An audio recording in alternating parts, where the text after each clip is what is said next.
अल्लाह ताला तवक्कुल करने वालों को महबूब रखता है और उससे बुलंद मकाम जिसका फ़ाइल अल्लाह ताला की मोहब्बत से मासूम है और जिसका लिबास वगैरह अल्लाह ताला की किफ़ायत से आरास्ता है।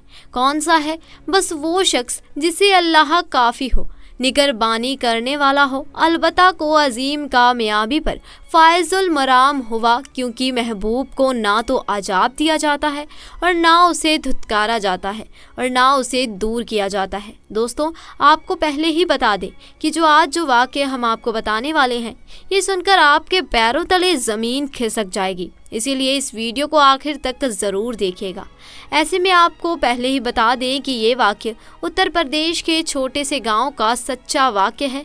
हम आपको बताएंगे कि जिस वक्त हिंदू लड़की के शौहर को ये बात मालूम हुई कि उसकी बीवी एक मुसलमान है, यानी उसे मुसलमान का मजहब यानी इस्लाम को अपनाया है, तो उसके शौहर ने उसके साथ जो किया, जब आप सुनेंगे तो आप भी हैरान रह जाएंगे और अंत में इस वीडियो को सुनकर आपका दिल भी खुश हो जाएगा।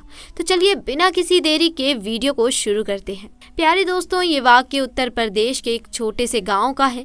यहाँ पर एक गैर मुस्लिम और मुस्लिम का घर पास में था। मुस्लिम के घर में 4 या 5 साल की छोटी बच्ची थी। वो पास में ही अपनी एक सहेली के घर पर खेलने के लिए जाया करती थी।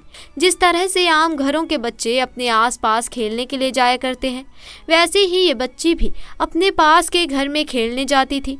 पर जिस बच्ची के साथ में ये खेलने जाती थी, वो बच्ची मुसलमान थी।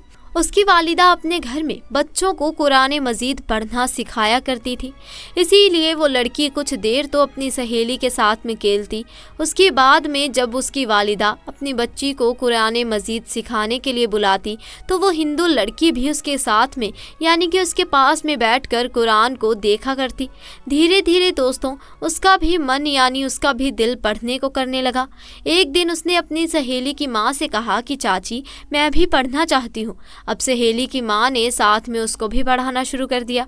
हिंदू लड़की ने धीरे धीरे कायदा पढ़ना सीख लिया, फिर बाकायदा कुरान मजीद की अपनी सहेली के साथ पढ़ना शुरू कर दिया।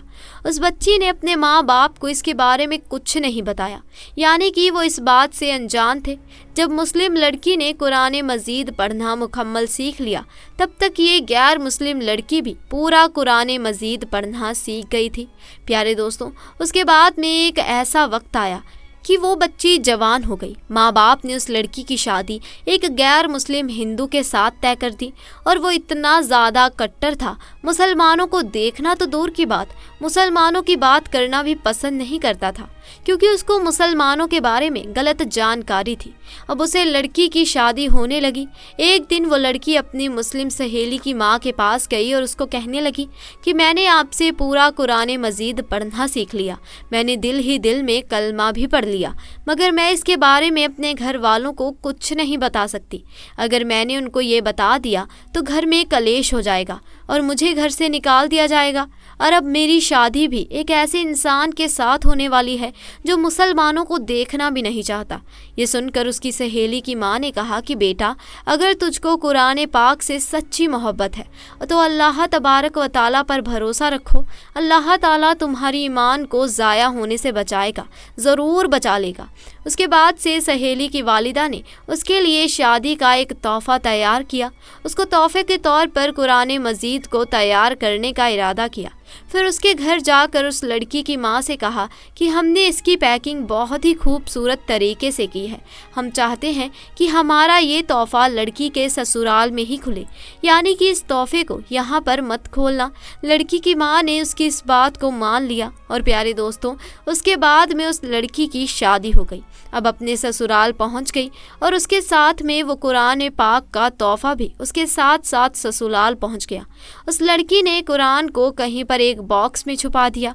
अब उसका शौहर जब भी ऑफिस जाता, जब वो घर में अकेली होती, तो वो चुपके से कुरान पाक को निकालती और पढ़ना शुरू करती। प्यारे दोस्तों, इस तरह से कई साल गुजर गए, यहाँ तक कि वो लड़की प्रेग्नेंट हो गई। अब वो सोचने लगी कि मैं तो अपने ईमान को छुपाए रखी हूँ, जब शौहर घर पर नहीं होता तो मैं कुरान पाक पढ़ लेती हूँ, मगर मेरे इस बच्ची का मैं क्या करूँ। मेरे बच्चे के ईमान का क्या होगा। यही सोचकर वो अल्लाह से दुआ मांगती है कि या अल्लाह कोई ऐसी तरकीब बता कि मैं अपने बच्चे को भी कलमा पढ़ा सकूं। प्यारे दोस्तों, उसको कोई भी ऐसी सूरत नज़र नहीं आ रही थी वो अपने शौहर के सामने इस बात को बोल सके। मगर अल्लाह की शान देखिए, एक दिन उसका शौहर बीमार हो गया और वो हॉस्पिटल में अपना टेस्ट करवाने के लिए पहुंच गया। जब डॉक्टर ने उसकी सारी जांच कर ली, जब उसको उसके बारे में बताया गया तो सुनकर वो परेशान और हैरान हो गया, क्योंकि डॉक्टर ने उसको बताया कि उसको कैंसर हो गया है। इसी के साथ उसके बचने की उम्मीद भी खत्म हो गई है। अब वो शौहर यानी कि वो लड़की का पति हैरान हो परेशान अपने घर आया, अपनी बीवी को देखकर रोने लगा और कहने लगा कि तुम बहुत खूबसूरत हो, वफादार हो, मोहब्बत करने वाली हो, नेक हो, लेकिन अब तुम्हारा और मेरा साथ सिर्फ कुछ ही दिनों का है। मेरी ज़िंदगी सिर्फ 1 महीने की और बाकी है। और उसने फिर हॉस्पिटल का तमाम वाक़या अपनी बीवी को बता दिया। प्यारे दोस्तों, इस बात को सुनकर उसकी बीवी भी रोने लगी और अपने शौहर को तसल्ली देते हुए बोली कि आप परेशान ना हो, मेरे पास इसकी एक दवा है।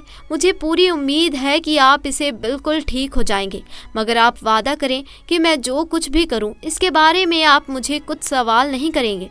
ये सुनकर उसके शौहर ने कहा कि मैं वादा करता हूं, अगर मैं सही हो गया, ठीक हो गया, तो तुम जैसा कहोगी मैं वैसा ही करूँगा और वैसा ही होगा, तुम्हारी हर बात मान ली जाएगी। उसके बाद में उस लड़की ने कुरान मजीद की सूरह फातिहा पढ़कर अपने शौहर पर दम करना शुरू किया, क्योंकि उसने अपनी सहेली की वालिदा को देखा था कि जब भी कोई बीमार होता था तो सूरह फातिहा पढ़कर दम किया करती थी। ये देखकर उसके शौहर ने पूछा कि ये तुम क्या कर रही हो? तो वो कहने लगी कि मैं तुम्हारा इलाज कर रही हूँ और तुम्हारा मेरा ये वादा हो चुका है कि आप इसके बारे में मुझसे कोई सवाल नहीं पूछेंगे। उसके बाद में उसके शौहर ने सवाल करना बंद कर दिया।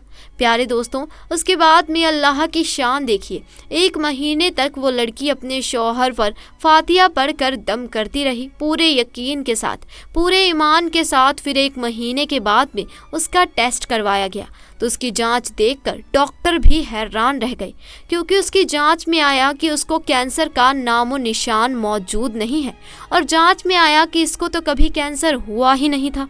प्यारे दोस्तों, अल्लाह की कुदरत से उस शख्स को पूरे तरीके से सेहतमंद कर दिया। दोस्तों, बेशक अल्लाह जिसे चाहे शिफा अता करता है, और जब वो बिल्कुल सेहतमंद हो गया तो वो बहुत खुश हुआ और बीवी से पूछने लगा कि ये सब कैसे पॉसिबल हुआ, और बोलो तुम अब क्या चाहती हो, मैं तुम्हारी हर बात को पूरा कर दूंगा।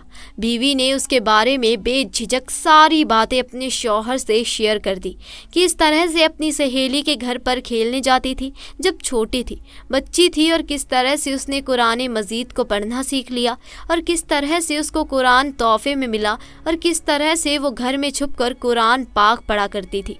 उसके बाद ने उसने अपने शौहर से कहा कि अब तुम भी कलमा पढ़ो और मुसलमान हो जाओ। अब शौहर उसकी बात को मना नहीं कर सकता था, क्योंकि उसने वादा किया था। अब उसने कलमा पढ़ लिया। प्यारे दोस्तों, उसके बाद उस औरत के यहाँ बेटा पैदा हुआ और वो भी मुस्लिम पैदा हुआ, मतलब कि अब ये पूरी फैमिली मुस्लिम थी।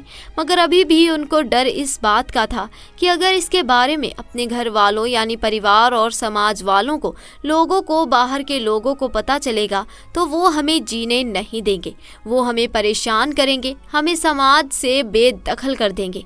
तो शौहर ने बीवी से कहा कि इसकी तुम फिक्र मत करो, इसका बंदोबस्त इंशाअल्लाह मैं करता हूँ। उसके बाद में उसने अपनी जॉब के लिए सऊदी अरब की एक बड़ी कंपनी में अप्लाई कर दिया, और अल्लाह की कुदरत से उसकी जॉब सऊदी अरब की एक बड़ी सी अच्छी कंपनी में लग गई। अब वो अपनी बीवी बच्चों को लेकर सऊदी अरब चले गए और बाकी की तमाम ज़िंदगी सऊदी अरब में गुजारने लगे।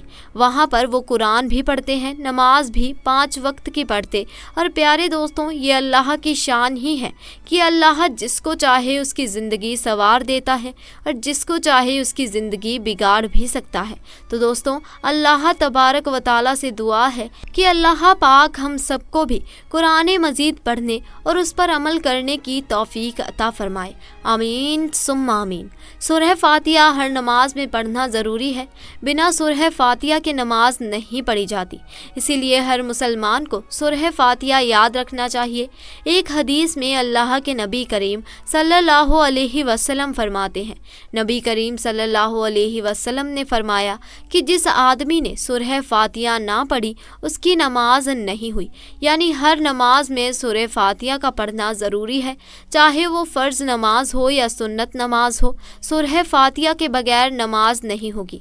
सूरह फातिहा के साथ नमाज में कोई भी सूरत आयत पढ़ सकते हैं, जो भी उसे याद हो पढ़ ले। तो दोस्तों आज के लिए बस इतना ही। आपको हमारा आज का ये वाक़या कैसा लगा कमेंट सेक्शन में ज़रूर बताएं। साथ ही दोस्तों वाक़या पसंद आया हो तो वीडियो को लाइक करें, अपने दोस्त अहबाब तक भी ज़्यादा से ज़्यादा शेयर करें और अगर चैनल पर नए हैं तो चैनल को भी जल्दी से जाकर सब्सक्राइब करें। आमीन सुम आमीन।